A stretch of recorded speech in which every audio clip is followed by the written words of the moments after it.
Law of attraction വർക്കാവുന്നില്ലേ? എനിക്ക് തരാൻ സാധിക്കുന്ന ഒരു ചെറിയ സഹായം ചിലപ്പോൾ നിങ്ങളുടെ ജീവിതം മാറ്റി തന്നാലോ? ഒന്ന് ശ്രമിച്ചു നോക്കാം. നിങ്ങൾ ആഗ്രഹിക്കുന്നത് എന്താണോ അത് കൃത്യമായും വ്യക്തമായും പ്രപഞ്ചത്തിനോട് പറയുക. പക്ഷേ ശ്രദ്ധിക്കണം, ഒരേ ഒരു കാര്യം മാത്രം ആവശ്യപ്പെടുക. നിങ്ങൾക്ക് ജോലി, പണം, വീട്, കാറ് തുടങ്ങി ധാരാളം ആഗ്രഹങ്ങളുണ്ടാകാം. പ്രപഞ്ചത്തിനോട് ഇവയെല്ലാം ഒരുമിച്ച് ആവശ്യപ്പെടാതിരിക്കുക. ഒരു ഉദാഹരണം പറയാം. നിങ്ങൾ ജോലി വേണമെന്ന ആഗ്രഹത്തെ പ്രപഞ്ചത്തോട് പറയുന്നു. അത് ലഭിച്ചതായി 100% വിശ്വസിക്കുന്നു. നിങ്ങളുടെ എനർജി യൂണിവേഴ്സുമായി യോജിച്ച് അവ യാഥാർത്ഥ്യമാകാനുള്ള വഴികൾ മുന്നിൽ തെളിയുന്നു. അടുത്തതായി ഒരു കാർ വേണമെന്ന് നിങ്ങൾ പ്രപഞ്ചത്തോട് പറയുന്നു. ആ നിമിഷമായിരിക്കാം തലേന്ന് രാത്രി കേട്ട ഒരു ആക്സിഡന്റ് വാർത്ത മനസ്സിലേക്ക് വരുന്നത്. ആ നിമിഷം നിങ്ങളുടെ എനർജി ലെവൽ കുറയുകയും പ്രപഞ്ചത്തിലെ എനർജിയുമായി യോജിക്കാതെ വരികയും ചെയ്യുന്നു.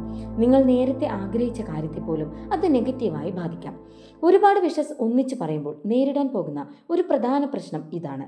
അതുകൊണ്ട് നിങ്ങൾ ഏറെ ആഗ്രഹിക്കുന്ന ആ ഒരു കാര്യം അത് മാത്രം പ്രപഞ്ചത്തിനോട് പറയുക. അത് യാഥാർത്ഥ്യമാകുന്ന നിമിഷം നിങ്ങൾക്ക് അടുത്തത് ആഗ്രഹിക്കാം. നന്ദി.